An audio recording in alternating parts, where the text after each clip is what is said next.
but in fact our RX 7900 XTX. Literally, get in. It is here, ladies and gentlemen. I think the most exciting launch from AMD in a long time is in my hands. And today we're going to be building and benchmarking a full gaming PC with the RX 7900 XT. In this video, you're going to learn absolutely everything you need to know about the 7900 XTX. You're going to see all of the parts that will make up this epic PC build. We'll tell you what's hot, what's maybe not quite so good, and of course show you the full build process from start to finish so you know exactly how to do this yourself. Oh, and yes, the bit you've probably been waiting for, the gameplay benchmarks, those will be at the end of the video too. Let's start with the important bit, shall we? And this is the Radeon Special Edition, but you can get this in a whole range of different aftermarket cards as well. But I think here's the thing, for me, I love the fact that this is compact. Yes, compared to a card like 5 years ago, it is still quite big. It's 2.5 slots, it's fairly chunky, it's quite tall. But ultimately compared to, I don't know, the 4090 Master, it is comparatively tiny. Spoiler alert though, this is not a 4090. If you're expecting that level of performance, sadly this isn't going to quite hit it. I think this is going to be more than enough for pretty much 99% of people. This is actually far more interesting to me as it comes in at $999, but ultimately good guy AMD, even though this is still a very expensive graphics card, is bringing down the price of high performance gaming. I mean, it actually makes me sad to say that. How is $999 a low price point? What's happened to PC gaming? I'm ashamed to be part of it. Also ashamed about my acting skills. But let us put this to one side for a second and start our build with something else that's actually brand new. This is B650, far more exciting than more expensive X690 motherboards, mainly because it's more affordable. And remember, we're building a priced performance ultimate AMD rig here. So if you're wanting to extract the most performance possible out of your machine at a given price point, we're going to try our hardest to achieve that in today's video. So this means that you're going to lose out on some bandwidth, so you're not going to have quite as many USB ports. You're not going to have a return bag in your box. I'm not returning this, unless ASUS make me return it like they usually do. And you are also losing support for PCI Generation 5 on future graphics cards. You will still get it up here at the top, which is nice for SSDs. Personally, I think I'd rather have Gen 4 support on the SSD and then Gen 5 for future graphics cards, but let's be honest, you're probably not really going to buy either, are you? By the time you need it, you'll be buying a whole new system. I don't think I've actually seen this motherboard before, and I'll tell you what, this is beautiful. Why don't more boards actually look like this? You can go for more of a silvery or white theme, but because you've got the black motherboard behind it, you can obviously tie it into like a black chassis or a white chassis, or as we have here, a blue, but more on that a little bit later. Looks cool though, doesn't it? And you've also got my favorite feature, look, the quick release. You can do your little wiggle. But yes, motherboard down on box. Pick up your CPU. And this is going to be a little bit of a test here, because here we're using the 7700X from AMD. And this is not enough for a 4090, but I think for AMD's best offering, I think this is probably going to work quite well, especially with smart access memory that works a lot better with AMD GPUs than of course it does with NVIDIA's, or I suppose Intel's. But whether we are going to get some CPU bottlenecking, I still think there will be some titles where you will start to see a little bit of a problem.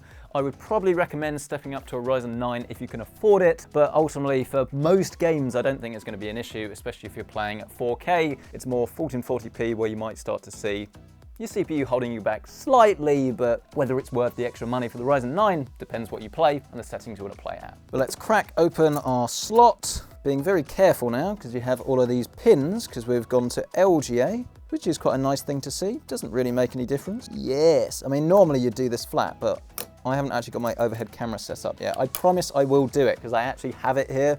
I just don't have all of the extra mounts and things. But I'm being boring again, and we can't have that now, can we? CPU though is in. It's now time to move on to memory, and if you can, I would recommend getting some AMD Expo memory, but don't go thinking that's some absolute must, because it's not. You'll just find that the super fast Intel kits aren't going to work natively with this motherboard if you try and overclock them with the XMP profiles. This is some from G.Skill, it's Trident Z5, and this is like a silvery white. Perfectly matches our theme, and this is running at 5600 megahertz. You can go a little bit faster, but I don't think it's going to make any real difference. But this is something we'll be testing very shortly. Get subscribed so you don't miss that video.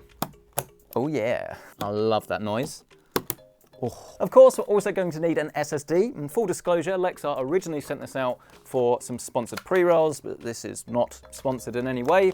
This is pretty much a drive I would recommend going for because it has super fast read speeds, but then the writes are slightly slower, which makes this more affordable. However, SSDs are always all over the place in terms of pricing, so I can never really say what the best one to buy is. As long as you're buying a fast, reliable drive, that's probably what I would do, but if there's something on sale like a 980, that's what I would go for, whereas obviously if something like this is just cheaper anyway, it's going to make more sense. But we'll pop this in the top slot, remembering if we do decide to buy a Gen 5 drive at a later date, we need to swap them around because this is the only one that's going to get that full speed.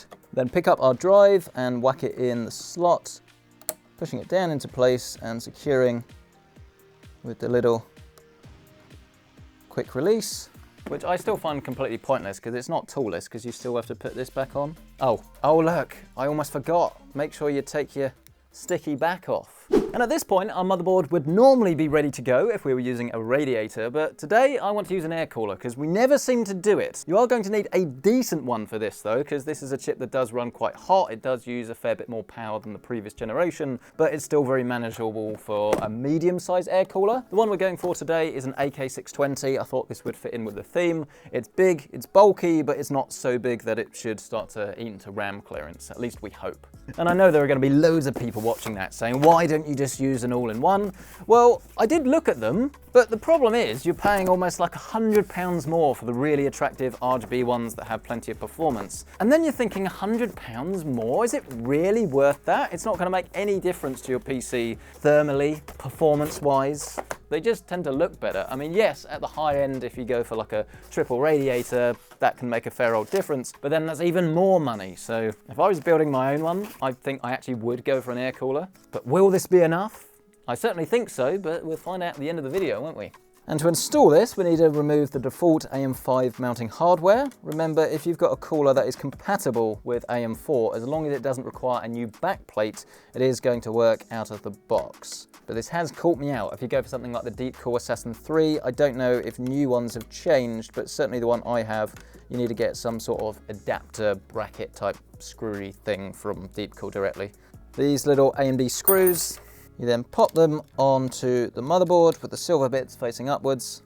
You then get the metal plates and pop them on top of those screw holes. Screw it down into place with the nuts. This is very easy to install so far, I must admit, this is great. Pick up the tube of thermal paste that you get in the box and then apply a reasonable amount to the center of the chip. It will spread out, so don't worry about it too much. Better too much than not enough. Remove the middle fan with these little clips. That then comes out. Then you can pick it up, line it up with your CPU zone, and then this should just screw on top of those little plates that we've just put down. I already have a long screwdriver for this exact eventuality, but Deepcool are very friendly and they give you one that will fit if you don't. Linus has not offered me a screwdriver, I'd like to point out. You're welcome to send me one, Linus. Open invitation. But there we go, just screw it down with equal force on both sides. Make sure that the fans are actually facing the right way, by the way, because it's reversible, but I've realized I've put it on the other way, because obviously I don't want to have any RAM clearance issues, so I'm just making sure that they blow out of the case. Once you have got that sorted, lower down the fan back into position, attach that on with the quick release. Then of course grab your fan cables and stick it on the one that says CPU fan. Motherboard complete then, which means it's time to move on to the second most exciting thing in this video, this chassis. I'm an easy man to please, blue. When was the last time you saw something that was blue? Well, I suppose the sky. When was the last time you saw a PC chassis that was blue? I honestly don't know. Other than special editions, I can't really think of any. But this also comes in black and white. This is from Montech and it's called the Sky 2. And it comes in at around about $99 US. This blue version is slightly more, about what, 115, something like that. But you can get it under that magic 100 if you go for black. But why would you want to when this is so unique and so interesting? Obviously they've pinched a few ideas from other people. These two RGB fans with this little side intake we've seen before from the likes of Lee and Corsair. We also have one at the back, and then there's one in this little box that's optional that you can use at the bottom here as like a GPU fan, better airflow system, I suppose, which is a nice touch, especially for the price. I suppose I probably should show you the side before I remove the panel. ta-da, you get to see before me.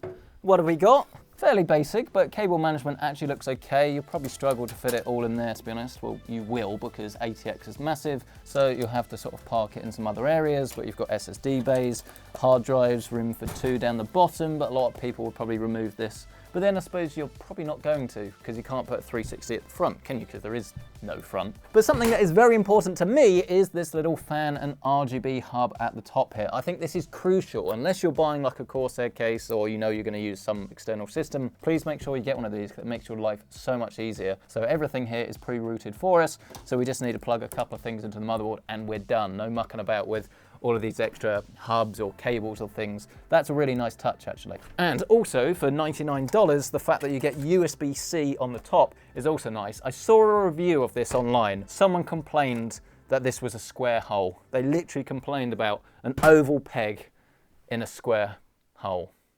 That doesn't actually sound so bad now. Come on, that is being really nitpicky. This is looking pretty smart so far. But let us remove our box of goodie. Let's have a look at our RGB fan. Well, visually it's fine. You only have one ring around the front, so it's only going to work in one orientation. It's very plasticky, but as long as it sounds pretty quiet, has decent cooling performance, doesn't really matter. Decent enough. But let us lay our case down flat. All of our motherboard standoffs are pre-applied for us, so in theory, all we need to do is grab our motherboard and lay it down into place. I got confused because I turned the case a different way so you could see through the glass. I also forgot to get our screws out of the hard drive cage. Oh my God, they're actually labeled. Why does no one do this? It's so simple. Motherboard or SSD.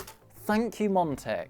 Let's get this fitted into place. I can't believe how much progress we've actually made in such a short space of time. We'll grab our extra RGB fan though, and we will place this down the bottom. We have 2 locations, but because we're going to have the power supply here, it obviously makes sense to put it on the right hand side. I always think it looks a bit odd to have one fan. I'd prefer they gave you 0 or 2 personally, but obviously in terms of functionality, you can see this is probably optimal. Just noticed as well, look, they give you this mesh down the bottom so that you can actually get more airflow to the fan. They have thought this through and it's appreciated. But feed that cable through and around the back. We get this all tied in here. But just for demonstration, you can see the extra fan just plugs in to this little controller up here at the top. And then just above that, you have your addressable RGB. And then something I'm seeing a lot that's definitely a really nice touch is that instead of a reset switch, the little switch on the top can be used either for the RGB, or if you prefer to have a reset, you can set this to reset just by plugging it into your motherboard. It's entirely up to you, but have you ever really used a reset switch? Just hold the power button down. Imagine if someone's watching that and they didn't know you could turn your computer off by holding down the power button. Whoa. So I think it's time to actually open this up. I've gone for a C850 Gold here, and I think an 850 watt PSU is probably the way I would recommend most people go. The only thing you're not going to be able to do with that is like a mad overclocked system with like a 4090, so pretty much any system will work with this. I do recommend 1000 if you're going for 4090 though, so do bear that in mind. And let's be honest, there are some unreleased graphics cards that will come a little bit later down the line that might need a 1000 watt power supply. So for maximum upgradability, maybe bear that in mind, but 850 should be more than enough. So just grab your power supply, fan facing downwards, slide it in, screw this into place. Grab all of our cables and start routing them to their respective places. It's a nice touch, by the way, that these little rubber grommets are also blue. Then it's just a case of plugging in the CPU at the top right. Our big fat ATX connects like so. And then I think it's time for the star of the show. Not me, not today. But in fact, our RX 7900 XTX. Literally, get in. Let us first remove the 2 PCIe slot covers in order to get this in. We can then grab our card, line it up with the slot, give it a good push until it clicks, and there we have our system. It's very rare these days that the CPU cooler is bigger than the GPU. Maybe we do need the 4090 Master to even that out. Look, I mean, that would just about fit in, to be fair. But let's screw this back home. We pick up our PCIe, and I would actually recommend that you use 2 separate connections rather than daisy chain. I was going for appearance here, but I don't think that matters quite so much anymore. But we'll connect our 2 8 pins, because of course there is no funky adapter here today. Neaten everything up, and then actually, that is our system complete. And I have not muttered the phrase about radiators today, because there aren't any. But I bet you, as soon as we turn this thing on, it's gonna look the one. And I think it's pretty much time to do that. I'll just show you around the back. Cable management actually pretty good on this for a more modest build. I've not really had to do anything. One more cable tie here, and actually that's about it. Really, really easy to build in. Good job, Montec. Let's grab ourselves a 4K monitor, a copy of Windows 11 on a USB flash drive, plugged into the back of the system, a keyboard and a mouse, plug it into power, and then here is our 7900 XTX gaming PC. And yes, it's alive. It works enough. As I said, it's definitely better now that the RGB fans and everything is spinning, but I don't think I can cover up the fact that it's not the best I've built in terms of appearance. It's such a shame. I feel like I've wasted this case a little bit because it just looks like there's a massive great cooler strapped onto a motherboard, really, doesn't it? It doesn't really work with the aesthetic. But new CPU has been installed. I think I need to reset the firmware TPM because we're installing Windows 11, which is really annoying for me, but will make no difference to you. I feel like I built a monster. It's the Frankenstein. We're in the BIOS. It's okay. We did it. Resizable bar is on by default, so this will get you your smart access memory. DOCP, which is the equivalent of XMP for ASUS and AMD, we're going to turn that on. We're going to tune the fans, because at the moment they are making quite a lot of noise. Oh, we've got the green light. We got the green light. That's good. Now, because we've got our Windows 11 copy already plugged into the back, it should now load into it. And it's very, very simple to install. You basically just go through everything. If you don't have your product key yet, you can get it later. Choose a version. Here I'm using Windows 11 Pro. I accept, custom install, new, apply, okay, and then let it do the rest. And that's it. So just give me a few hours to get some games installed, and we start testing as soon as it's ready. Ladies and gentlemen, that is it. We are all set up and ready to go. Or are we? I think we need the brand new PC Centric mouse mat. Available, link down below, pccentric.store. Look at it. I designed this and you can have it on your desk. This could be you. Perfect size, look. Lightens up the room. It's almost as if I've thought this through. And I think we should very much start at the deep end with some Cyberpunk 2077. And this is a game that's actually become fairly well optimized, you'd be surprised, for AMD over the last few months. We've now got FSR 2.1. We'll leave this at quality, everything else at ultra, but for now, we'll leave ray tracing off. And here we go, our first glimpse at AMD top-end performance, and at 4K with Cyberpunk, we are getting around about 75 FPS. That is actually not too shabby whatsoever. This is actually very, very impressive because it feels great. I mean, who doesn't want to play Cyberpunk at 4K at 75 FPS? You pair it with a monitor like this that's got FreeSync and bam, happy, happy days. Until we crash. That was great timing though. Cyberpunk's really well optimized in the last few months. Shall we try that again? This time at 1440p. And in terms of our frame rate, we're looking at about 140 FPS now, so properly able to use a higher refresh rate monitor. Obviously, it is going to depend where and when you are in the game, but I mean, this is probably how I would choose to play it. But of course, the elephant in the room is ray tracing. This is a card that we are expecting to not be as good as Nvidia's when it comes to RTX and things like that, but is it going to be good enough that the extra performance doesn't really matter? Well, let's find out. So we're on 135, we go to graphics, so let's scroll all the way down, find our ray tracing button, set it to ultra, everything on, hit apply, and predictions please. I'm guessing about 65 FPS. I'm not far off actually, around about 65 to 70 FPS, and a crash. No, it saved itself. How about that? Amazing. Immediately, the game does look a lot better. You can tell, especially when you sort of come under all of these tunnels and things. It just looks a lot more realistic. But the question is, unless there are loads more like really highbrow ray tracing titles that are going to demand specific Nvidia hardware, I don't think this doesn't have enough performance to bother me personally. But actually, while we're here, we probably should turn this up to 4K, see if that makes any difference, and yeah, sure enough it does, around about 38, 39 FPS, which bear in mind on like a 4080, you can get way higher than this, you can use their DLSS 3.0 technology. If you want to play Cyberpunk with ray tracing, no surprises here, Nvidia hardware is just going to be a better bet. Let's have a look at a different ray tracing title, this time Metro Exodus Extreme Edition. or Enhanced Edition, the ray tracing only one. And the problem that you'll have here is not only that this is very demanding, but also because there is no form of FSR, because this was an NVIDIA sponsored title. It's one of the original RTX ones, and it used DLSS. And if you play something like this, then again, you're going to suffer a little bit, but I wouldn't let this put you off too much, to be honest, because I think all games really that come out now will probably have both, bearing in mind the adoption of FSR has actually been very, very good. But even so, you can see completely native rendering, 4K, max settings, extreme preset. We're getting around about 32 FPS or so. Not what I'd want to choose to play at, but still not bad for like a tech showcase, I suppose. Turning it down to 1440p though does yield much, much better results, around about 60 FPS or so. And again, this is at the extreme preset, so if you're willing to turn things down a little bit more, 1440p, maybe like high preset, something like that, you're gonna get above 60 FPS, and I think that's gonna be fine for most people. It's pretty much the main compromise you're going to have with these cards is when it comes to ray tracing performance, it's not going to be as good as NVIDIA's. I wanted to get that out of the way early, so when we move on to the titles that, let's be honest, probably matter a bit more, you can take it all with all the information that I suppose you need to know. Let's get this side panel on now so you can see some thermals. In fact, shall we do a peel? Glamorous.